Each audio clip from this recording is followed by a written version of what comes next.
জ্বালানি সংকটে একটি কোর কমিটি গঠন হলো, 3 সদস্যের কমিটি গঠন করলো কেন্দ্রীয় সরকার।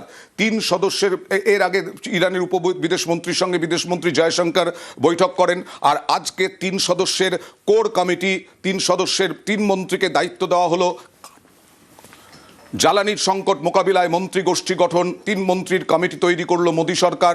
কমিটির নেতৃত্বে কেন্দ্রীয় স্বরাষ্ট্রমন্ত্রী অমিত শাহ।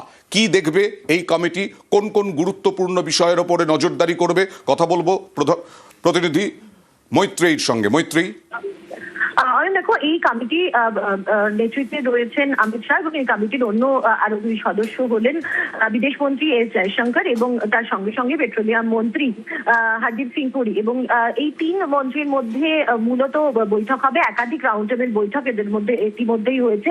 অন্যান্য মন্ত্রকের সঙ্গে তারা কথা বলবেন এবং জ্বালানি সংকটের যে অবস্থা তৈরি হয়েছে তাকে ইজ করার জন্য এবং যে সেই সমস্যার সমাধানে কি পথ বের করা যায় সেই সমস্ত নিয়ে এই কমিটি চূড়ান্ত সিদ্ধান্ত নেবে, যা নেতৃত্ব দেবেন কেন্দ্রীয় স্বরাষ্ট্রমন্ত্রী অমিত শাহ। ইতিমধ্যেই আমরা যেটা জানতে পারছি যে এই 3 মন্ত্রীর যে কমিটি, সেই কমিটির ইতিমধ্যে বেশ কয়েকটি বৈঠক হয়েছে এবং আগামী দিনে তারা আরো বেশ কিছু মন্ত্রকের সঙ্গে, অ্যাসোসিয়েটেড যে মন্ত্রক রয়েছে তাদের সঙ্গেও বৈঠকে বসতে চলেছেন। বেশ।